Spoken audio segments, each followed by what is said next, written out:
I can't figure out how to put my camera down without it getting all messed up. So I'm gonna hold it for this first part and then I'm gonna figure it out. It is nighttime and I am in Nashville, Tennessee. My EP is coming out in, wow, less than a month. So I have less than a month to get these songs together and I wanna build them out and talk about them with all of you. And I'm here in Nashville writing new music and finishing some productions and stuff like that. I've been here for 2 days and the music is already unbelievable and I can't wait to show you that. But that's not the focus of this video. The focus of this video is first for me to figure out how to put my camera down, so I'm gonna do that. See, this is my issue. It's too low. I'm gonna stack it on my outfit from today. Well, there you go, kids. If you wanna learn how to be a super successful content YouTube star queen like me, that's the kind of innovation that you need to bring to the table. I have 2 beds, but I am but one lonely person, so if anybody would like to join me... No, it's fine. Hey vlog! The purpose of this video is to tell you the story about one song that I have been teasing that will most definitely be on this EP. The song that I hold near and dear to my heart, it means so much to me, and I wrote it early this year, actually. I played it when I went on tour opening for Maisie Peters as my show opener. It's called Georgia, and it sounds like this. Can we just take a drive into the past tonight and we can live like we were kids? Go down to Savannah and throw rocks in the tide and we can play just like we did. Cause I promise I've always been in love with you and you're the best I'll ever have.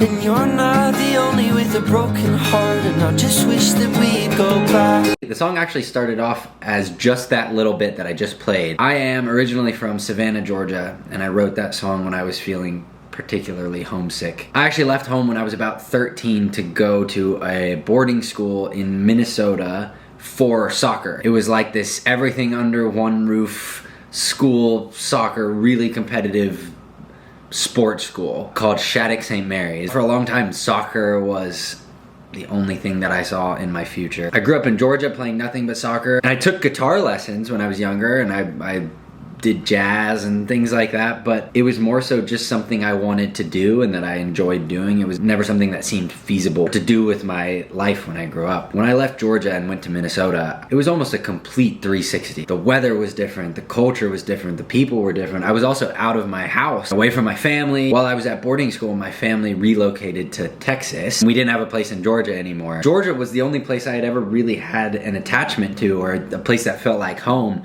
And once I left, no other place has really felt like home since then. Because of that, I feel homesick a lot, and not necessarily just being away from my parents, but just being away from, you know, being a kid and being in a place that I considered my home. I think I miss having that one place where I feel like a kid. That was really the emotional state that I was in when I started writing this. It'd be cool to write something that's almost like a love song directed towards the place that I feel so connected to. So for everybody thinking that this is about a person that I'm in love with, it's actually not. It's about the place. Just going through the chorus, can we just take a drive into the past tonight and we can live like we were kids?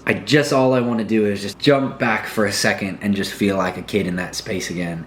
Go down to Savannah, throw rocks in the tide, and we can play just like we did. You know, we in that case is me and the place. My older self and my kid self. Because I promise I've always been in love with you and you're the best I'll ever have.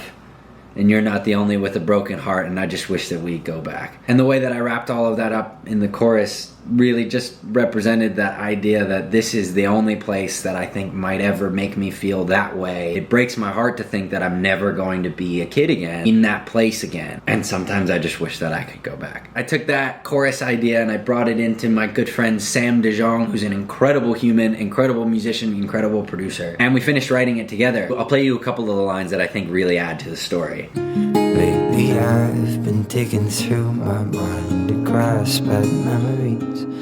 I forgot the color of your eyes, and that's just sad to me. So we wanted to make it this like really emotional story where you're really personifying a place to the point where you're almost talking about a person. Lately I've been digging through my mind to grasp at memories, just to hold on to a bit of childhood, and I forgot the color of your eyes, and that's just sad to me. All that's representing is just a break from your childhood. You just don't have it anymore. I forgot what it was like to be a kid, and that's really sad to me. Another one. These are the opening lines of the song. What'd you do when you got older?